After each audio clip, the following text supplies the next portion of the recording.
It's week 45 of the golfing calendar. And if you're after some Chrissy ideas for a mate or a loved one, or maybe even for yourself, we can highly recommend getting a Ping Club fitting from your local golf shop or professional. It's top-of-the-line gear, and you better believe Ping will absolutely help you play your best. And the Golf Clearance Outlet, whose massive Black November sale is on all this month in store and online, with new deals added daily. Go to golfclearanceoutlet.com.au. Now, bright-eyed and bushy-tailed, a couple of young kids just trying to make their way in this crazy old world. Nick O'Hearn and Mark Allen. This is Talk Birdie to Me. Hang on. Can you turn my ear up, please? Thank you. Yeah, and just turn mine down a little fraction. There we go. Good. All Perfect. right, just... Yeah, that's good. Oh, hang on. What the hell? Now I can't hear anything. No, you got nothing. I am good to go in a second. Oh, jeez. Okay. What's with the lack of wine today, by the way, Nick? Yeah. I'm sorry? Very disappointing with the lack of wine. New Zealanders will keep New winning. So, We didn't have any Aussie winners internationally. What, we can't toast a Kiwi? We did. well, we probably can. Yeah, we probably could. But We probably could have. no, I was rushed out the door and I forgot it. My apologies. But next week. You were rushed out the door. You know what? It'd be nice if one of you blokes buddy bought a bottle of wine, by the way. That is true. Welcome. 2 weeks ago, Camilo Villegas was 223rd in the FedEx Cup. So, nowhere. He was limited to just 10 PGA Tour starts due to a past champion status that he had. And he had about 18 Corn Ferry Tour starts as well to get going. He was nowhere. Last week he finished tied second. This week he has a win. And now, Camilo Villegas, once upon a time a poster boy of world golf, has come back like very few that we've ever seen, Nick. Nice to see you. Good to see you. Well, we've already done our top 5 comeback players Yeah, of the year, but if we redo it ever again, he's certainly up there. He's got to be. Yeah. I mean, when you think about what happened, and now that he's done this, of course, I go back and have a look at his career. That's his 5th win on the PGA Tour. I forgot this. His first 2 wins were in the FedEx Cup Championships. Yeah, so he won the prelim and the granny. He won the BMW. Yep. Then he went on to win the Tour Championship. There's his first 2. Won 2 others. Then went. I mean, everything happened, didn't it? Well, it's been 9 years since he won the Wyndham Championship, I think it was. And obviously, a few years ago, lost his daughter, who was 20 months old, Mia, unfortunately to cancer. Brain tumour and a tumour in her spine. Yeah, it was Horrible. awful. Horrible. And the whole tour, they really got behind, obviously, the Villegas family, as they do, and gave them their full support. So everyone was just hoping he would get across the line. I think after his really good finish in the previous week, he said he couldn't believe the amount of text messages and messages that he'd gone. And he never won, but he had a really good result.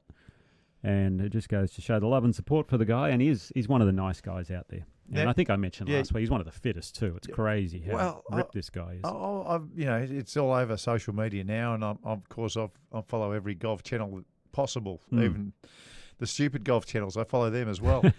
But just as far as his fitness is concerned, when he met his wife, what he was doing, he wasn't cycling 100 kilometres to see her.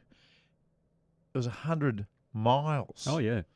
I think he even went out at one point. I remember he went out with Lance Armstrong and did some rides with him. Are you kidding me? No, I'm not kidding. But he did admit afterwards, he said, yeah, this guy's in another league. That's for sure. But, there might have been some other stuff going on there as well. I remember seeing him about 10, 12 weeks ago, and it was in the first or second round, and, they showed him he was in a reasonable group, and he was going to miss the cut by a long, long way. And I thought, oh, it's nice to see him, but his game is cooked. Because he was well and truly, he was miles and miles over par. And I reckon I saw him even with a microphone to where he might have been walking fairways somewhere. Yeah, I think he was doing a bit of commentary. He was. Yep. Actually, he was in the booth, I remember, at one tournament. That's right. Yeah, correct. A lot of it was around at that time. And I was reading a bit about it. He said, I was trying to force the game and I was trying to chase it. And the last few weeks or the last couple of months, he said he's kind of sat back and let the game come to him. Now, it's obviously not that easy, but when you don't push and you don't force things, it's amazing how it can turn around.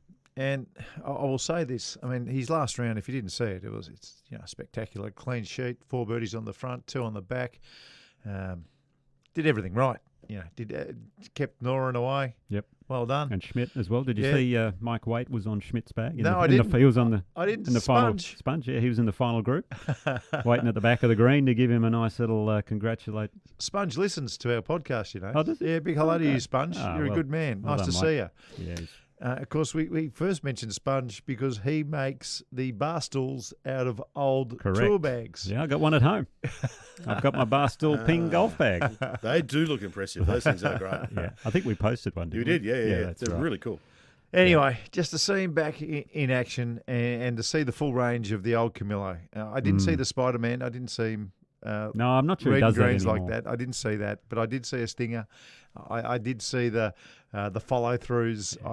I saw the theatrics that he used to play with that maybe not put on. Maybe they're part of his game. It doesn't. A lot of club twirls going on. A lot of club twirls, a lot of hands, fingers pointing. All the stuff that made him so great to watch. And like I said, a poster boy of the world of golf 15 years ago. Yeah.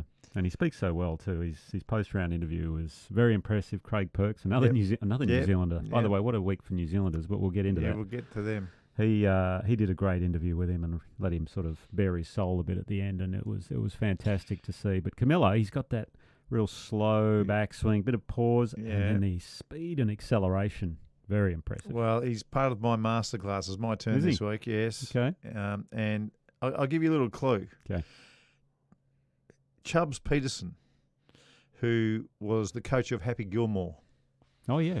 Okay. He used to tell Happy that it's Apollo all Creed. in the hips. It's all in the hips. It's all in the hips. So Camilo's swing, I just love what he does with his hips. It gives him some space. Anyway, I'll talk about that a little bit later. Beautiful. Just when he spoke to Craig Perks afterwards, one thing stuck out for me. When he started talking about Mia, his daughter that passed, I was expecting some tears or expecting some emotion. But you know what? You could just see he was at peace with it. And maybe that's a piece of his puzzle that fell into place. And the way he spoke about it, there was no hint of his emotions overwhelming him. And sometimes that has to happen, doesn't it? Sometimes you just have to be done with something that's a part of your life that we can, all of us sitting at this table, could not imagine going through. But it wouldn't surprise me one bit if that was part of it. I'm sure. That it's all done. I think you're spot on. On the final green, before he putted out, he had about a foot left to win the golf tournament. You could see him looking up to the heavens and obviously thinking about his daughter that passed. And it was a special moment, and it was great to see as he walked off the green, all the players there. Scotty was there. He had a really big good hug. week. Well, he's good mates. He's one of his best mates. Well, I've never seen Adam Scott hug anyone like that. Anyone. And you told a story last week about the group. Who was it? It was Adam Scott, Camilo Villegas, Sergio. else? And Sergio, all playing together. Yeah. What a group. They were a popular group with the females, that's for sure. So 41 years old, and I want more wins. I want to see so much more of Camilo Villegas. Now, you would know more than anybody to have your... you are always exempt over there, top 50s and money lists, and the points of the FedEx. I mean, you're always there. Well, it was always a 1 year thing. I never got the multiple year thing, so it's tough. That's right. But he's now got 2 years and a Category 1 exemption. What would that feeling be like, Nick? I mean, you were kind of chasing it your whole career. What would that do to you? I think for him, it'll just... Pure relief is the first thing because you're chasing your job for so long, and he was on very limited starts. I think he was past champion status, where he was only getting about 9 or 10 events a year. Yep. And then he was also supplementing that with Corn Ferry Tour starts so he could just keep his game in shape. Yep. He's obviously a long way from the Champions Tour, so he's dedicated to playing the PGA Tour. That's all he knows. And now having that 2 years, and especially where his game's at, where he's just backed it up week after week, trending in the right direction, he could have a massive year next year. Yeah, I think you're right. Did you see, like I said, I always have a look at the what's in the bags. Okay. So I had a look at this one with Camilo as well. Don't worry about the whatever clubs they were. He had an 11-degree driver. 11. An 11-degree It's a driver. little higher than normal. That's right. His 3-wood was a 16.5-degree fairway wood. His 5-wood was a 21-degree 5-wood. And his hybrid, his first club, was a 5 hybrid. Really? So he's got a lot of loft on his clubs. That's right. Well, that's, yeah. He had a 5-iron in the bag. His highest iron in the bag was a 5-iron. Now, for someone of his power, the source of power that he's got, I mean, I don't know, has he got a closed club face at the top? I've got some great. I mean, we're going to put it out on all our socials. Yeah. But I've 21-degree got 5-wood as well. That's a lot of loft. That's a more s- like a 7-wood, isn't it? I got one of those because, of my 102 miles per hour club head speed is, overwhelming. I thought maybe it is time to go to a 21. But that thing was going straight up. I mean, I hated it. I absolutely hated the 21. I wasn't ready for it. Well, he's creating he's got a closed club face. He's creating a bit more speed than you, Mark. So, Yeah. and he gets on top of it a bit more, squeezes it out lower, that's for sure. He does love to hit low-flighted shots. So. Anyway, we want to see more of Camilo Villegas, that is for sure. Now, the golf internet almost blew up with what we saw on the 16th hole at Hong Kong. And the Asian tour. I've watched only it. seen tiny little clips. Now, you saw more of this. We're going to get a hold of Stuart McPhee, who is a rules official, and get his view straight after yours. I've only seen, I haven't seen the long version. But when you're trying to drag a big limb out like that and you've got no regard for the vegetation around what you're doing, that seems a bit crook to me. A little bit, yeah. Let me set the scene for you. The leader at the time was a guy called Pachara Kwong Watmai. Yeah. I just got that out. You notice I didn't say his name? I was waiting for you. He was leading by 1 from Cam Smith and Ben Campbell by 2. Yeah. Same group. 3 holes to go, has the lead. Pulls one way left on this 16th hole. I've played the course. That was a pretty wide fairway. It's a tough one to miss, actually, to be honest. And he's in the jungle. So when they first get down there, doesn't know where it is. No one's seen it. Anyway, they eventually find it, and where they're pointing to, it is just dead. Gunga Galunga. Exactly. Yes. There's a glacier over there somewhere. But anyway, there's a rules official with him, and she was saying, look, you can move that. Yep, that one's dead. Yeah. And it was a massive dead branch. But then he starts dragging it, and he's crushing everything else around it. And where you could kind of see where his ball was, the on-course commentator said, look, he might have a 6-inch a foot backswing. Maybe. He can't drop it anywhere because that's not going to get him back to, where he can play. The only play for him is either take an unplayable, go back to the tee, hit 3, or try and hack it out of there. This goes on for 15 minutes. 15 minutes. Cam Smith and Ben are in there looking. Yeah. And in the end, at one point, Cam says, mate, you see that's green. That means it's living. Yeah. You can't do that. Yeah. And he's going, well, what do you mean? No, this is dead. She said I could do it. And the rules official was backing the player up saying, yes, no, that one's dead. That's fine. And they're going, no, but he's crushing this. He's doing that. And you could hear branches breaking. You could hear everything. Yeah. Anyway, by the time he hit it, he had a full backswing. Oh, I couldn't believe it. Just disgraceful. He left it in there anyway, and he ended up making double bogey. But it was ridiculous. It was very bad. And he did that with a rules official watching. Rules official was right there. And the other guys are going, and Ben Campbell, he was annoyed. he sort of said, and he walked off. They walk off, they come back. They walk off, they come back because it's getting out of control. Because by the time, he finished, he could have almost had a clear shot, basically. So it was a poor effort, and I know we want to get Stuart on, and let's do that right now, because if he saw it, I'd be fascinated to hear what he thinks. No, Stuart's all over it. Oh, good. Yeah, Stuart is all over it, so we'll get him on. Perfect. He's actually did the Gippsland Super 6. He did the Queensland PGA. Beautiful. G'day, Stuart. Hey, Mark. How are you? Yeah, we're very well. We've just been discussing the Hong Kong Open and what was going on at the 16th hole. Now, Stuart, I know we noted that a rules official watched everything that was happening, and at the start, the player had a 1 foot backswing. In the end, he had a full swing. A full backswing. He still couldn't get the ball out, but he could have a go at it more than what he should have. Well, have you and all your rules official mates been having a little chat about this and your normal catch up? What do you think? We have, and in fact, one of my very good friends was on the scene. He was the one that came in late. Yes, and asked the player, "Are you intending on hitting it?" And he said, "Yes." He said, "Well, you better get on with it." Oh, that was after 15 minutes. Yeah.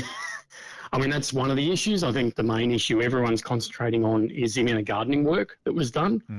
The other issue, less important but still overriding all of this, is the time taken and the unreasonable delay of play. And unfortunately, admittedly, there were no groups behind them, but you had the other two guys in contention, 1 or 2 strokes behind.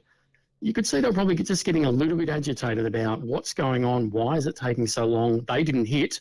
They were waiting to see how he proceeded, but the time taken was certainly an issue, but the gardening was of more, I think, interest to people. A little agitated, I think, is an understatement, because Cam never says much, but at one point he just said, "Mate, you can't do that." And the rules official, it was quite bizarre. She was backing the player up, and I was watching quite intently. I watched the whole process, and there was a lot of things moving in there. And the worst thing was the caddy was in there too, right next to his ball. So I'm not sure what the caddy was doing in there, but it didn't look, it didn't look proper to me. Hey, Stuart, I've got a question for you. If I was still playing professional golf and I saw that, and I didn't like what was happening in front of a rules official, do I have a right to protect the field and come and talk to you and say, hey, listen, I don't like what's going on here? Am I allowed to do that? Or when a rules official is right there, do I have to give them space? Yeah, probably more the latter. So by the words in the rules of golf, you don't have any entitlement, any right to a second opinion. But clearly, and this happened to me at Gippsland Super 6 just recently, when the player and I were in slight disagreement, and he asked to speak to someone else, and I'm quite happy to admit that. Yeah. And that's then up to me to go, he may have a point, or why is he not quite clear about this? Maybe I, as a rules official, will call in someone else to just get a second opinion, maybe just to support me or to...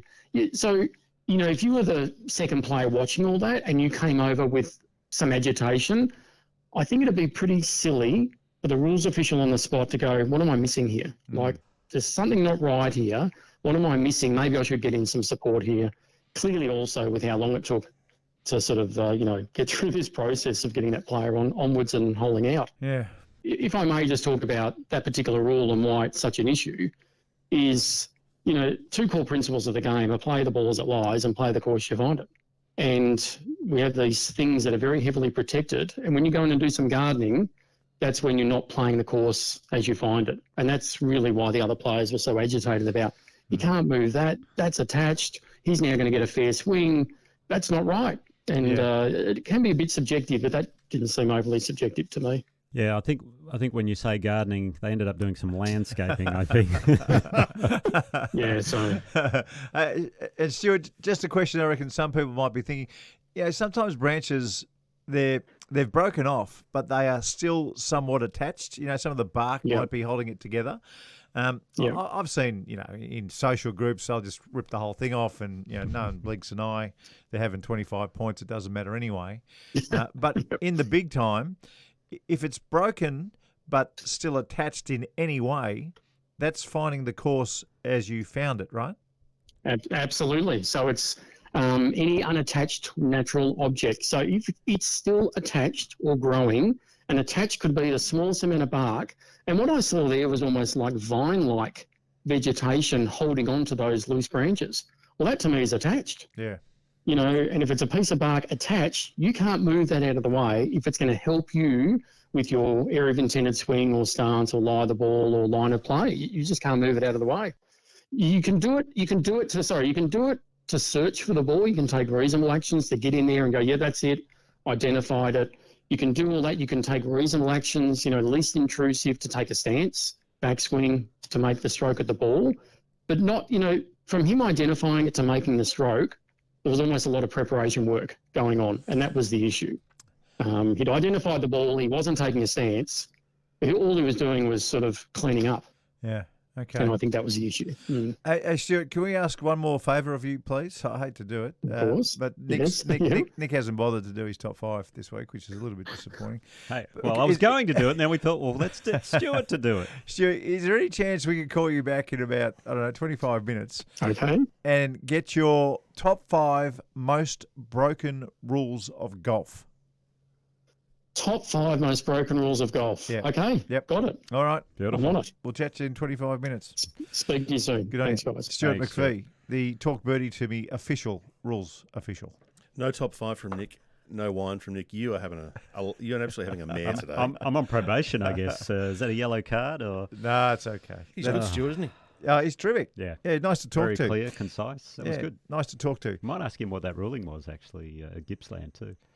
Yeah, What he was talking we'll about. do that. We might have to find out what the rule was. That's a good one. Hey, we've been speaking about Live Golf and that Yes. the schedule for 2024 has not been out, but we've been given a little bit of a little taste plate. Little teaser. Yeah, and Adelaide is on. It's been announced. So when is it? April 24 to 26. Is that the no, same- sorry, 26 to 28. 26 to 28. Yes, late Same, April. Same sort of time. Can you remember? You were there Similar. last year. Yeah, similar. It was in April last time. What I'm very pleased about it doesn't clash with any of our Challenger PGA Tour of Australasia events here because they were looking at an earlier time frame, maybe February, March, and might have been some overlap. So I'm glad it's been pushed back. Greg Norman is obviously very happy with the announcement because that was really their benchmark last year. It was their best event that they had, and I think everyone here in Australia thoroughly enjoyed it as well. Just on Greg Norman, my friend is off to New Zealand. He's going to be playing Jacks Point and a couple other things. So Nice. he's going through the airport, and there's a big blonde bloke in front of him. Greg was leaving. The Shark. So I wonder if he was over talking to the South Australian Sports Minister The government? and Could have been. just getting all that sorted out last week because it was only announced when? On the weekend? Yeah, only a week. It was after our podcast last Straight week. after our show, wasn't It was, Yeah, okay. yeah. No, exactly. So he might have been coming down just to sign the dot the T's, and he doesn't have a scanner. Poor old Shark. He needs a little bit of help. He had to come down and do it. Anyway, I don't know why he was in Australia, but he was here. Well, the other thing with Liv at the moment is they've got a bit going on in the off season. So they were talking about trades, free agency, the draft, all this sort of a thing. I understand how it works in US sport. Yeah. But how's it going to work in golf? So what they've got obviously is 48 players. Yeah. They have the top 24 is called the lock zone. Right. So those secure an opportunity to play the league next year. They're guaranteed. They're done. Then they have the open zone, which is players finishing 25 to 44 whose contracts are expiring and they may become free agents. Right. Okay, so they need to play well early? Is that sort of no, thing? so they may change teams. There might be options for them to secure the contract with the team they're in, but basically, they can float around. They become a free agent. And if no one signs them, well, I don't know. Maybe they don't Play get in to Asia. play either. Play the Asian circuit for a while. And then obviously the drop zone, which is players finishing above 45, which what happened to Jed Morgan. They have a chance to get back in through the Live Promotions event, which is basically their Q School, which we mentioned last week. So I imagine if you have a win early or something like that, you'll drift up into that lock zone. I think the PGA Tour, they call it re-ranking. I imagine there'd be some kind of re-ranking available for Live. It's a big principle of modern day golf and the PGA Tours that we see, the DP World Tour and the PGA Tour. Play well early, re-rank, get more starts. It's a good way of doing business. So I imagine it's going to be the same sort of thing in Live. Yeah, well, the top 24, it says contract extensions are offered, but if the player does not accept it from his current team, he then can become a free agent and can be signed to another team who has an open spot on their roster. Yeah. The phase 2 free agency, well, then that's those guys in the 25 to 44 spot. Yeah. These players may be re-signed by their previous team or they can negotiate a contract with another team. It's all a bit grey at the moment. I haven't delved right into it, but, there's going to be a bit of movement. Now, whether it's exciting or not, well, that's a whole other thing. Okay. And we did mention a couple of weeks ago, first stage is available for players from this year's Challenger PGA Tour of Australasia Order of Merit. That deadline's coming up soon. I've asked twice now. Oh, you 1 asked week again, apart. did you? Yeah, Okay. I went again. So it's no worries if you go and miss. You'll be welcome back to here, Australasia. Oh, they've said that. Okay. No worries. They still don't know about the PGA Tour. Right, okay.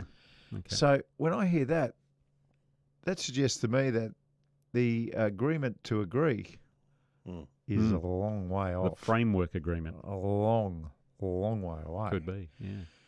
Anyway, just quickly before we get to the ninth green, there is a little bit of news floating around Okay. that once Premier Dan Andrews has tried to Victorian Premier. Yes, Victorian. Thank you, Dan. Has tried to get into Portsea Golf Club, Oh, really? but the Portsea Golf Club has said we're full. Okay. And Right. he's Do they not- have a waiting list or? I'm not sure whether they have a waiting list. I guess or when not, they say they're full, well, but yeah, that probably means yeah, can't even join the waiting list. yes, I think that's exactly what it means, Nick. Anyway, Okay. look, I pass the plaque every single time I come into Australian Golf headquarters here, and he's opened this building. Yes. So he's a big figure in golf. So anyway, he won't be playing at Portsea as a Okay. member anytime soon. I'll see you on the 10th tee. All right. You're very upset about that, aren't you? Oh, I'm surprised. You're so predictable.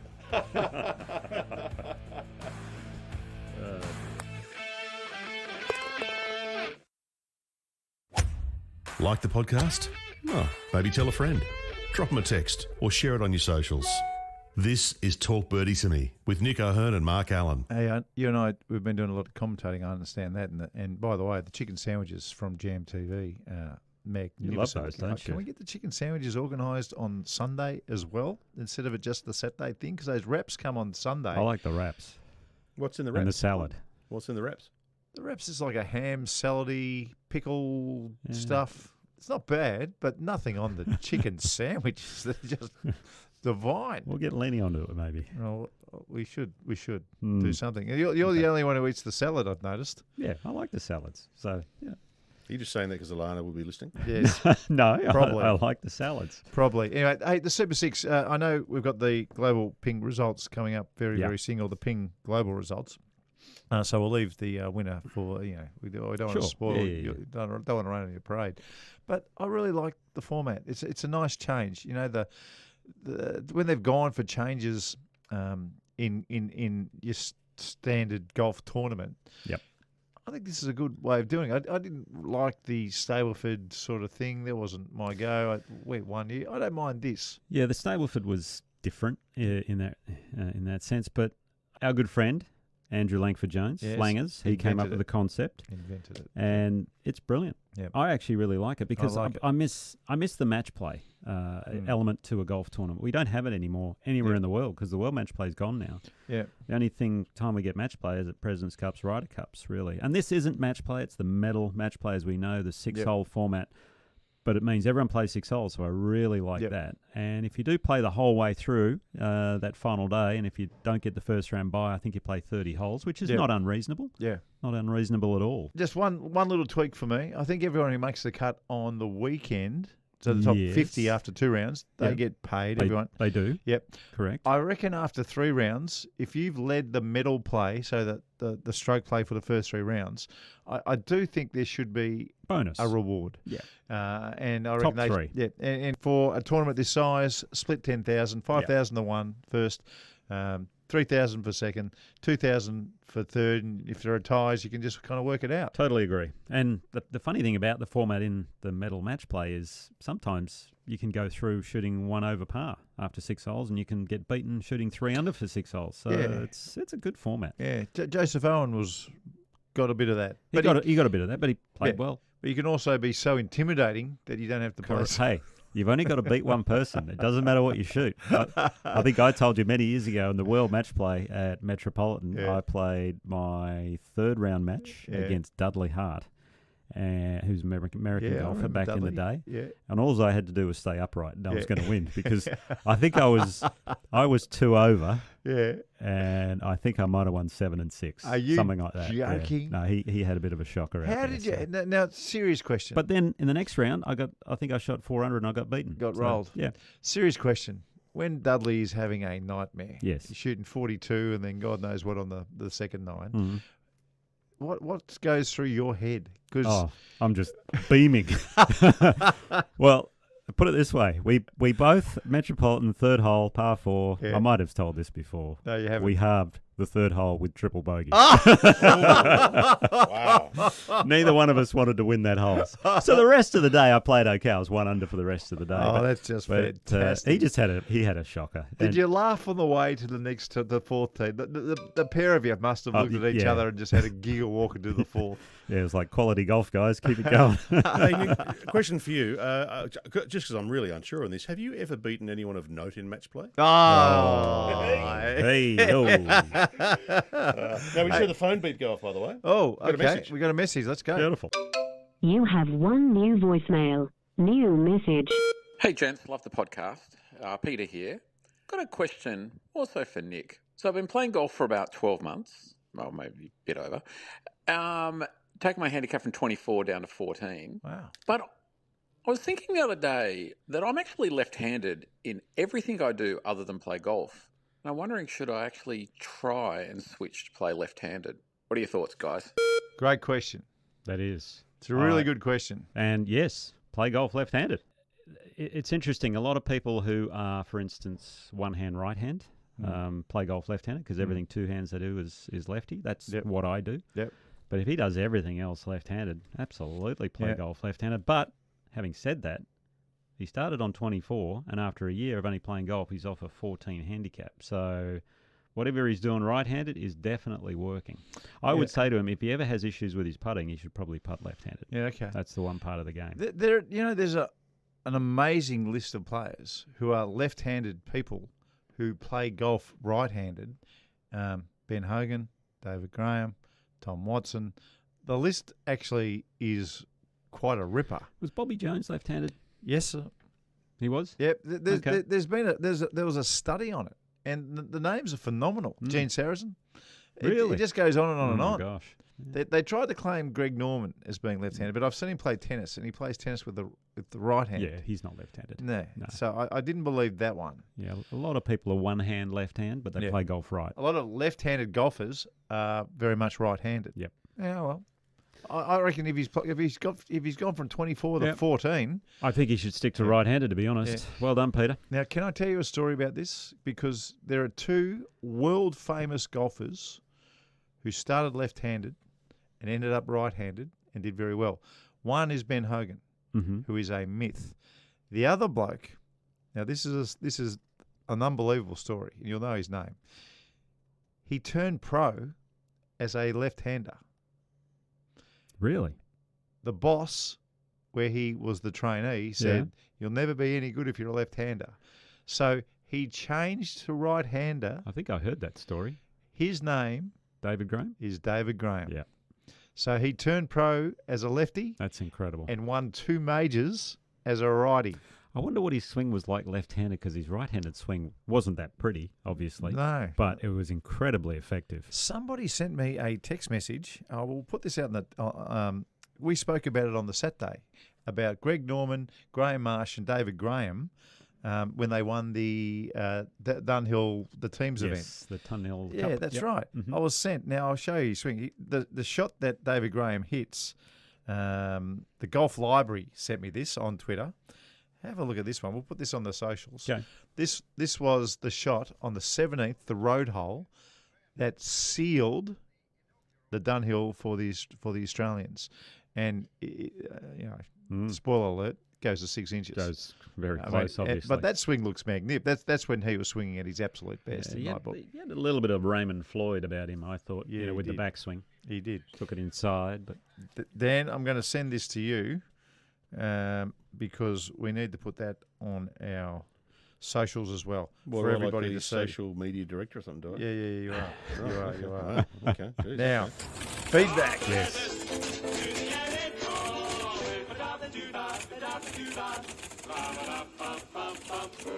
Let's go. Alrighty. Now, last week we posted the 96 Australian Open card that we put in. It was sent in by Chris, actually. Listener Chris sent it in. We had a lot of feedback on that. Andrew Kirby has said, some fascinating names there and a reminder for some of us how good the Shark was. Yeah, True. that is true. He was world number 1 for 331 weeks. He could play. And again, my masterclass has a little bit to do with Greg. oh, really? Yep. The hips don't It's got all in the hips. Are you going to do it It's nude? all in the hips. No, I'm not. God Please forbid. don't. Got a bit scared for a while. Yeah. Well, he's not the great white shark anymore. He's the great white nudist. Great white nudist. Yeah, that's right. That photo is impressive, isn't it? It's amazing. Clint Stevens has said, 10 deep down the first fairway, so I stood on the entrance path to the tee as a 13-year-old. The shark grabbed my shoulder and moved me aside, and I've never washed that shirt since. Beautiful. That's fantastic. I remember playing with the shark at the Greg Norman Holden International Oh, that was a big event. at the Australian in 1998, and it was 10 deep, both sides of the fairway, the whole way Yeah. around. What was it? He shot 64 that day. Yeah. It was incredible. I never got to play with Greg in a tournament round. So tell me, back in his heyday, because Greg Norman was Tiger Woods before Tiger Woods was Tiger Woods. Yeah, sure. He was that big in America and, put golf on the map here and created havoc at golf clubs all over the country because they never had waiting lists. And all of a sudden, Greg started winning everything and they had 10-year waiting lists. It was a disgrace. But standing on the first tee with him, was he nice to you? Yes, he was. Yes. He came up to me and he said, "Hey, I'm Greg." I wanted to say, "Yeah, no shit, Sherlock," but I didn't. So hey, I'm Nick. I was so nervous. It was unbelievable. I mean, luckily the first hole at the Australian is downhill because I knew my ball would at least get airborne for a little bit. But my caddy was the most nervous. I rang him the night before. I probably told this story before. No, you haven't. And I haven't. Okay. No And I way. said, Let's go. "We're off at 10:30." Blah blah blah. And he says, "Who are we playing with?" I said, "We've got the shark." And there was a bit of a pause. And he goes, "Sorry, I'm not coming." Wow. I said, "Mate, you've only got to carry the bag. I'm the one hitting the ball." And he said, "No, I can't do it. I'll throw up." And anyway, he was as white as a ghost that next So day. what'd you shoot? I shot 74. Yeah. I actually I knocked it inside him for most of the day, but I missed everything. Yeah. The front nine, he horseshoed his putt on the 9th hole for a 29. Oh. So he shot 30 on the front, and he wasn't that happy walking up the hill to the 10th because he'd horseshoed the putt. Right. And Daryl, his security guard, remember Daryl? I remember Daryl. I saw him at the Asia Pacific Yeah. Amateur Championship. He's still He's getting still around. out there. Yeah. Anyway, as I'm walking off, I can see Daryl, and he kind of winks at me, and he goes, "Watch this." And so Daryl, normally he led the way going up the hill for Greg. Yeah. He just stepped to the side and let Greg go, and all the crowd, and he starts banging into people as he's walking up the hill. Because I said, "What's he doing?" He says, "Well, whenever he gets a bit annoyed, he gives me a look." And so I back off, and it just lets him let off a bit of steam just walking into a few people on the way up to the next tee. He might have been one of the guys going, "Oh, Greg grabbed my shirt," So Just shows you the mindset, I mean, he horseshoes one to Brilliant. shoot 29, yeah. and he was filthy. Oh, but then a he lot went of from, people would go, "Oh well, I'll get the next one." But Well, we were running Driven. mid-20s, I think, starting the day. Ended up finishing second that day after behind Jose Maria Olazabal. You did. And went out the next day and beat him. So he won the golf tournament. amazing. There was something about him. Yeah. I So- mean, that charisma. So alongside Tiger, would Greg be the closest thing to a rock star golf's had? Yes. Yep. Yeah, Him and absolutely. then you'd think Arnold Palmer would be Yep. another one, but I mean, that's before our time, Yep. Well, for sure. I the first time I did some commentary for Channel 9 was in 2002, and that was when Greg was still pretty big.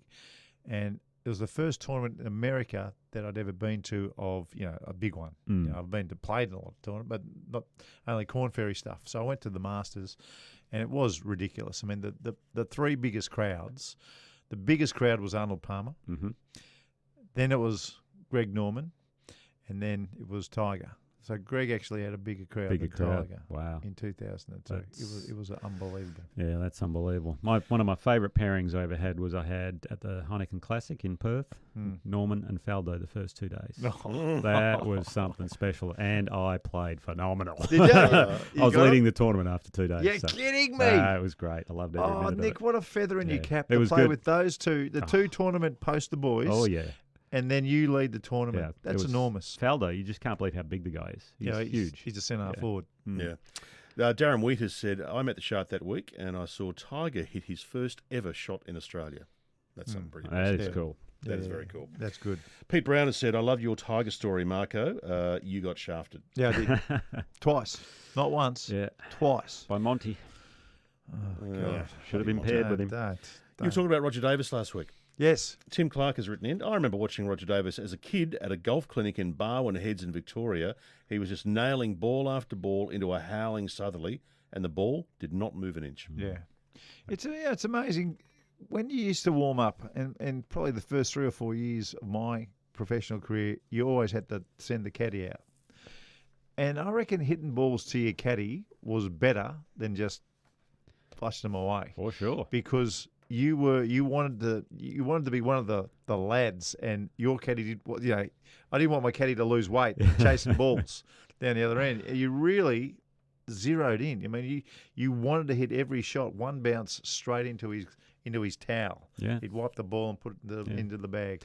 Or if you're like my wife, Alana, she took out a baseball glove and used to catch them. So Yeah, beautiful. how good. A message from Pete. Peter said, there is a way to do world rankings, but I reckon you guys nailed it a few episodes back, saying the top 5 Live Golf League players should get starts to the 4 majors, along with those auto-qualified. And it fixes everything. Yeah. Fixes everything. Yep.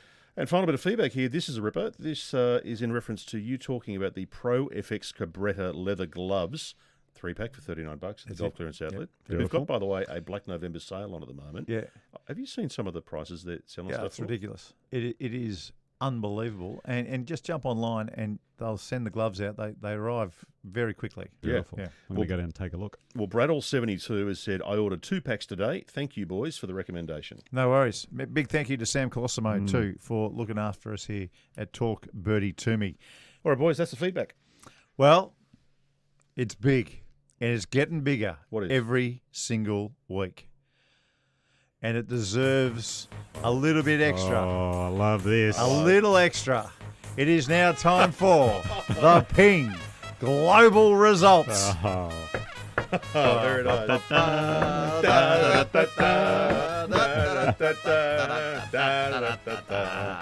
How good is that? That's more like What's it. the guy's name again? He's the picture for the New York Semi Mets. Trumpet. That's brilliant. Okay, Ping Global Results. Jeez, this has got to be good now after that, hasn't it? Wow. Okay. Well, on the PGA Tour, as we know, Camilo Villegas won the Butterfield tournament in Bermuda. Had a 2-shot win over Alex Noren. On the Aussie front, Adam Scott tied for 5th. Very, very good. Lucas Herbert tied for 30th, and Cameron Percy tied for 72nd. Also during that week, you sent me a picture of Carl Yuan hitting that tee shot. It's where did he finish? 4th. He did. It is the most bizarre follow-through you've ever seen, and it went straight up the middle. Follow our socials this week. Geez. Follow them this week It was because incredible. they'll be full of ridiculousness. Yeah, anyway. Great result for Scotty because he's getting prepped for the PGA and the Australian Open down back, here. back him in. Can't- Cam Smith's at Yeah, the he's PGA. playing well as well. Well, on that note, on the Asian Tour, Hong Kong Open, where there was a bit of that rules controversy, Just a little controversy. just a touch of one. Yeah. It was a great win for Ben Campbell. Just an incredible win. Shot 66, hold a 15-foot birdie putt on the last to defeat Cameron Smith by a shot. He never led the golf tournament until his 72nd hole, so an incredible win for him. Cam obviously finished in 2nd. Harrison Crowe had a good week, tied for 8th. And Doug Klein tied for 30th, were the best of the Aussies there. Well done, Harrison. Yeah. Really good. Really good, solid Yeah, result. really Andy good. Ogletree won the International Series. He's the on Order fire. of Merit. That's the Order of Merit. Oh, okay. Okay, yeah, no. He could have won again. No, he didn't. Good, He was good. playing in the event. He didn't win it. But the Asian Tour International Series Order of Merit has come to a conclusion, and the winner gets to play live. So Yeah. that's Andy Ogletree. So didn't he go there in the first place? Didn't play well enough. Yeah, I and- think he played a couple early on. So and he's played his way back on. played his way back on. It's a mighty effort. Yeah, impressive. On the DP World Tour, the Nedbank Golf Challenge at the Gary Player Country Club. That's always a fun one to watch. They had Max Homer and Justin Thomas and those guys go Yeah. over play. I think Patrick Breed might have even been there. Yes. Oh, or was he in Hong Kong? Anyway, I can't he was remember. he was in Hong Kong. Hong Kong, so I saw yeah. him doing But silly Max stuff. Homer, he actually had a 3-shot win from Nicholas Højgaard and Thorburn Olesen. That Jake- helped Rory McIlroy that victory. It did. Were you going to mention that? No, Okay, but go but for it. yeah. So now that Homer won that tournament, that means that Rory McIlroy has won the DP World Tour crown Yes. because he's more than 2,000 points in front of John Rahm, and there's only 2,000 points up for grabs in the tour finale. Correct. Right. Yeah. So he's the king of the European Tour this year, and Justin Thomas finished 4th. So good to see him Okay. playing on as well. Best of the Australasians, Daniel Hillier tied for 33rd. Jason Scrivener tied for 39th. We've also got the DP World Tour final stage of the Q School going on, Ooh. but when the pod comes out, I think they will have just finished the 4th round. So top 25 gets the card. At the moment, we have one inside that top 25. That's Hayden Hopewell. Go on, Tied for 16th. It's a 6-round tournament, and at the moment they've only played 3 rounds. Hayden Barron tied for 34th, Connor McKinney 69th, Elvis Smiley 73rd, and Go on, Justin Elvis. Warren 83rd. Bit worried about Elvis. He's is it second year blues or is it third year blues? Yeah. What's going on? Well, he's got Mike Clayton on the bag over there. He started slow, had a couple over, but I think he shot about 6 under the next 2 rounds. So he's trending. Okay. So if he can keep that form going, there's a few others outside the top 100 which aren't looking good for them. But we'll see how that all pans out. On the LPGA Tour, they played the Annika driven by Gainbridge at Pelican. That's quite a name for a tournament, isn't It's it? a big In name. Florida. Lilia Vu, 66 in the final round, regains her number 1 ranking in the world. It's her 4th win of the year, including 2 majors. Just an incredible That's a big year. incredible year for the 26-year-old. Steph Kyriakou finished tied for 5th, which was awesome. Awesome. Great event for her. Grace Kim tied for 23rd, were the best amongst the Aussies. Gabby Ruffles was playing as well, tied for 38th, which was Good. nice. That's nice. Sarah Kemp tied for 57th. Now, the top 60 make the CME Group Tour Championship, which is the next event, the final event for them. It's their tour championship, where the winner gets $2 million, and anyone can get the $2 million, Okay. whoever wins the golf tournament. So Well, that's imagine if Grace Kim wins that, or a it's- Sarah Kemp, or unbelievable. someone like that. Yeah, Yeah, it's not 2 million Australian pesos either. Mm. It's 2 million US. exactly. So we've got 5 Aussies playing that. That's Minjee Lee, Hannah Green, Grace Kim, Steph Kyriakou, and Sarah Kemp. Great that that's alive because Mm. the Champions Tour and also the DP World Tour going into the finales, there's only one person who could win. Mm. That's correct. Yeah. And speaking of the Champions Tour, the finale, Yep, another great win by a New Zealander, Steve Olker. did it well. He's incredible. I saw a lot of his third round, and Yeah. he's playing fantastic. I hope, is he coming down for the Australian Open, the PGA? We need to get him down here somehow. I think he goes back and plays in the New Zealand He does, tournaments, doesn't he? But Yeah. he should actually be a target. It'd be awesome if he did. But he won by a shot from Stephen Ames and Ernie Els. Big names. Big names. Richard Green, another good week, tied for 4th. Oh, well Tied done, for Greenberg. 4th. So Steve Olker, he won $528,000 for that win. Plus, he ended up finishing 2nd on the Charles Schwab Cup. What's the bonus? $500,000 for Steve. Nice. I think Stricker gets $1 million, and they pay down from there. But Fabulous. Brilliant. Oh, he So, deserves it. Yeah, very, very good. Never gave up, Stevie Olker. Locally, we had the Gippsland Sixers that we were commentating at the Warrigal Country Club. Kerry Mountcastle, another New Zealander. Yeah. It's the trifecta. I should have brought you know what I should have brought? Yeah, we I know. should've- We know. We know. What I you should have brought a New Zealand Pinot. That's That's what I exactly should have right. done. That's exactly what you should. Maybe a have done. nanny goat or something like that. That's a beautiful. You're drop, actually a so- disgrace, to be honest. Sorry, I've shamed myself. And You brought shame on the podcast. I have. I'm going to bring one in. I might bring 2 in next week, just for you guys. Anyway, Kerry Mountcastle defeated Jake McLeod in that final. It was a ripping final. Jake McLeod, he was on fire with Yeah. that putter through his semi-final match and the final. I think he should have won it. Yeah. He putted out of the hole on the bunker. Was a mistake. Mm. I reckon. I heard you commentating when I was having a break at that Mhm. stage, and you were spot on with what he should have done. Yeah. Go on, say what he should have done. Well, I think the belly wedge Yeah. would have been a great option, or just hit the putt a lot harder than he would because Yeah. it was going to go straight up. Yeah. So it was Yeah. one of those deals. The guy who was a bit unlucky was the 54-hole leader, Jared Felton. He was 5 under for 12 holes in his Super Sixers matches, and he got beaten by McLeod, funnily enough. So he unfortunately didn't get through. But great result for the New Zealander. Mountcastle on the Australian Senior PGA, which is at Richmond Golf Club. Jason Norris, how good's that? He's Great win. One of the best blokes you'd ever Yeah, meet. Jason. 5-shot win over Stephen Allen, Peter Lonard. Look at these names. Tim Elliott was 4th. Cousin Steve did well, did he? He did. That's Cousin great. Steve That's Allen good, terrific. back in Oz. And tied for 5th, Peter Fowler and John Sandin. Peter Fowler. Yeah. He's 110 years old. He's still coming 5th. This week locally, we have the Victorian PGA at Moona Links that will be commentating on the weekend, Fox and KO Mark. So Yeah, get looking ready forward to for it. that one. And that is your Ping Global results. Okay, so you're too lazy to actually do come our on. top 5 this week. No, I wasn't. Now we've got to get Stuart McPhee back on, so just sit Okay. back and relax. Give him a call. I'm calling.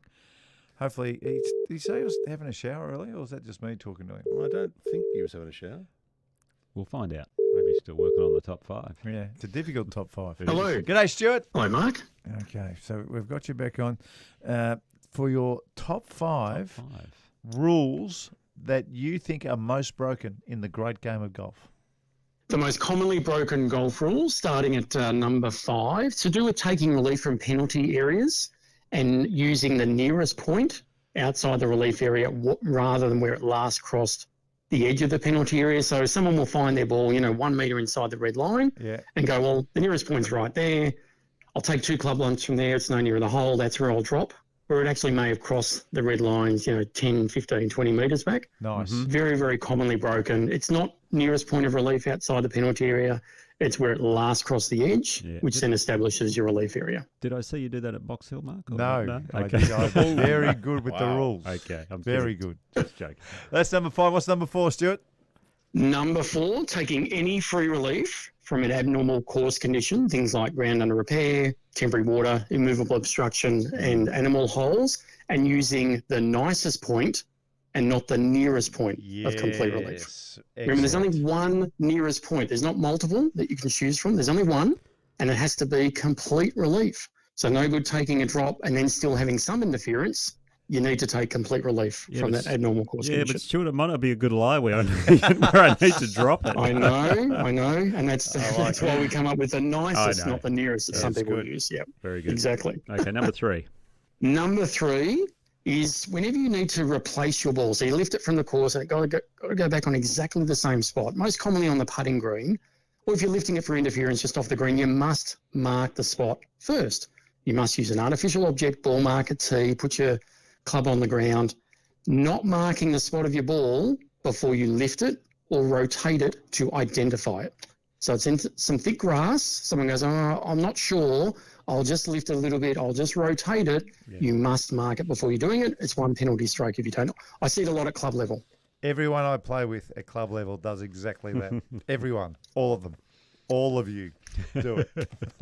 So do you probably in club comp. That's a good one, Stewie. Next. Well, number 2, speaking of something that a lot of people do, and we were talking about the Hong Kong Open, and that is doing things that improve what we refer to as the CATs, the conditions affecting the stroke. There are 5 of them.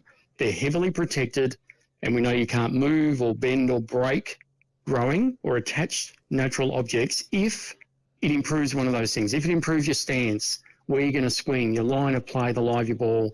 If you're backing into a big tree, a big bush, and you're just clearing stuff out of the way so you can get a bit more of a swing, that may be in breach of this particular rule where you're improving one of those CATs. We know if you're stuck behind a tree, you can't chop it down or push it over. You got to, play the course as you find it. So I see that a lot, backing into bushes and breaking them and just so you can have a swing. Yeah, geez. You're going to be a pain to play with, I reckon, down at my joint, Stewie. Anyway. Yeah, I know. Can we get a drum roll? Drum roll for number 1.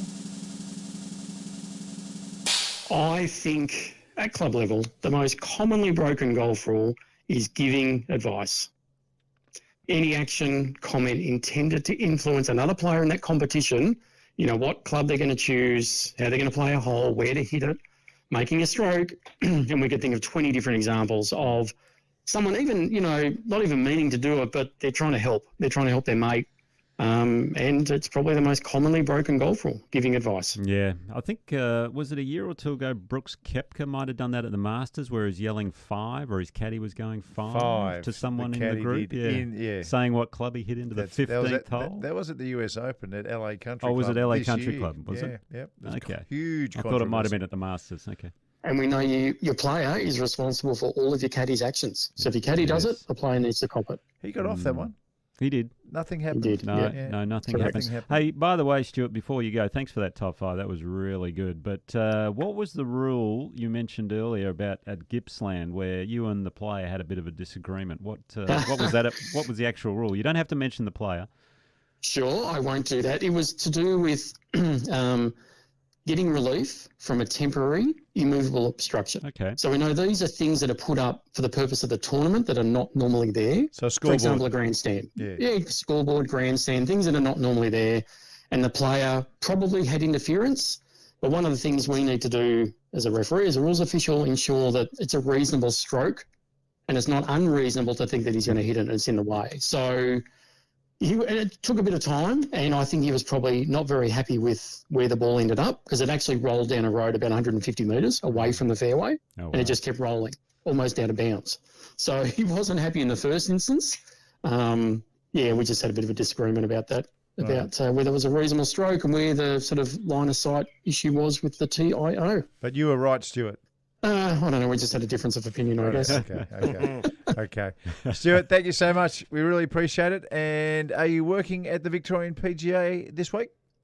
This week I'll be at the Victorian PGA, yes, for 4 days. All right. Well, Looking forward to it. We'll look out for you. Yeah, well, hopefully see you on the TV giving some rules advice. That'd be great. Thanks, Stuart. Good on you. Stuart McPhee. Thanks, guys. My pleasure. Big part of what we do here at Talk Birdie to Me. It's time for the masterclass.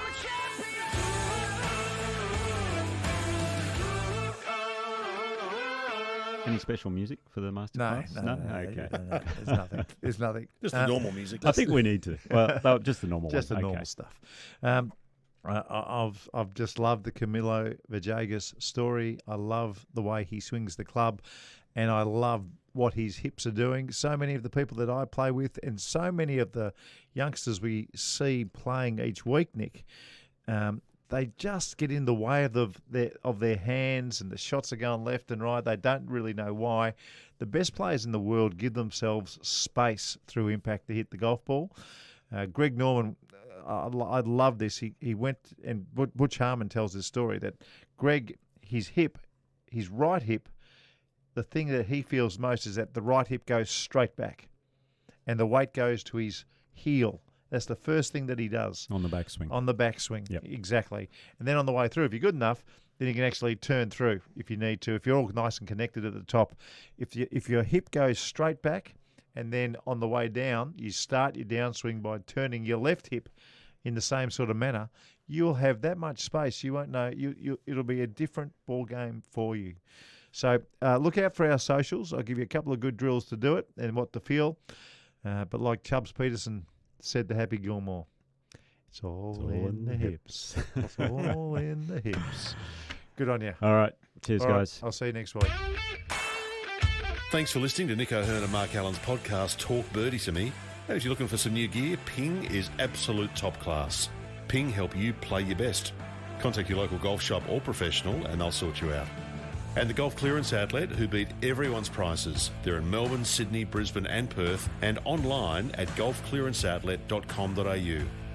Got a favour to ask, wherever you listen, if you get a chance to rate and review the pod, that would be fantastic. And if you subscribe, you'll never miss an episode.